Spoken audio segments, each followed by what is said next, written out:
now?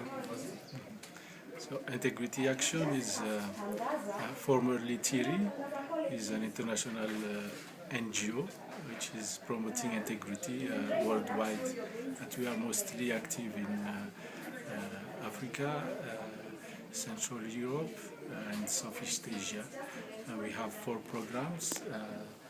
The integrity education, where we work with university to support them to develop curriculum on how to teach integrity, public administration, law, and also business. And for now, we've reached around 500 universities in that network. The second program is about integrity in post-war reconstruction. That is also the oldest program of integrity action, which is really to interact with civil society organization at grassroots level to hold accountable reconstruction effort done by government and also put down by donors.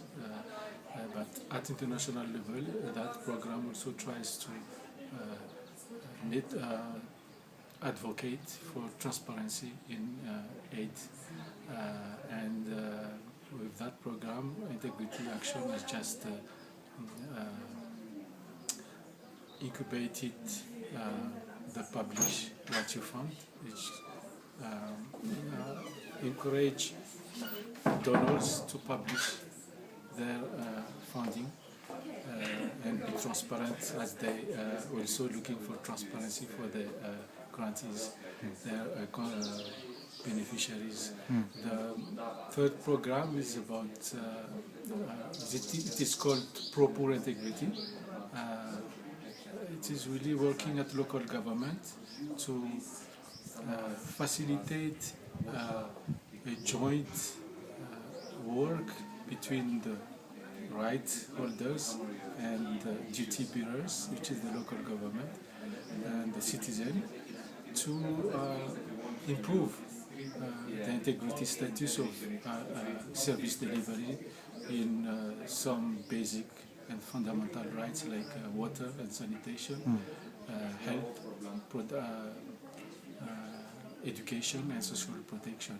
And for that, for example, we have one project here in the coastal area of Kenya, Mariakani, with some NGOs, and it is really helping, supporting community-based organization to work with local government and other stakeholders to improve service delivery. And the other program is called the Democratic Governance, where we really focus on elections for now, and the legal integrity education. But this is the most recent program that, and all of the activities are in pilot phase, like what I have explained here, electoral justice principles. So what I would like to emphasize is on what we do is really to find another way of accountability, because we really think that the traditional one, classical way of holding duty bearers accountable is like monitoring, legal actions, all of that. May not really suit the culture and the way that people at grassroots level hold accountable their authorities, which is traditional authority or local authorities. There are another setting that, so that NGO when comes in should take really that aspiration of accountability and work inside that context, rather than bringing something else that could destroy that existing and working accountability system that has been resilient from many centuries. So it's really trying to find to harmonize the model system of accountability with the existing one within the community to really help people to hold accountable and also to contribute in integrity building of everybody, including the civil society. Thank you very much. You also mentioned that that was like a formula you used for accountability, where you had a few components in the formula. I think that was quite interesting. And on the minus side, you had corruption. Yes. You know, there are many. If you look at the dictionary, you find definitions of integrity. You go to the Bible, you will find what is integrity. But these definitions really didn't really help people to how to improve integrity. So what our organization did is really just to operationalize it.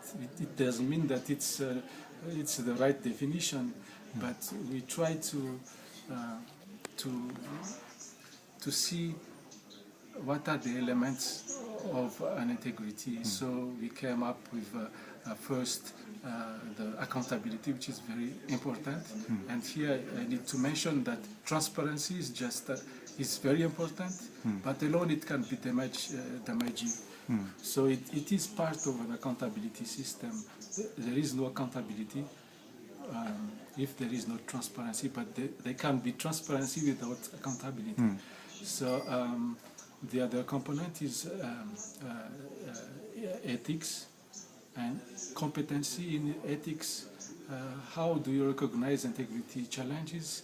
How do you recognize, do you know about codes, standards, all of that? And how do you identify solutions? That is competency of ethics. You know about ethics. Doesn't mean that you are an ethical person, but you know it. So you can identify risks and give solution.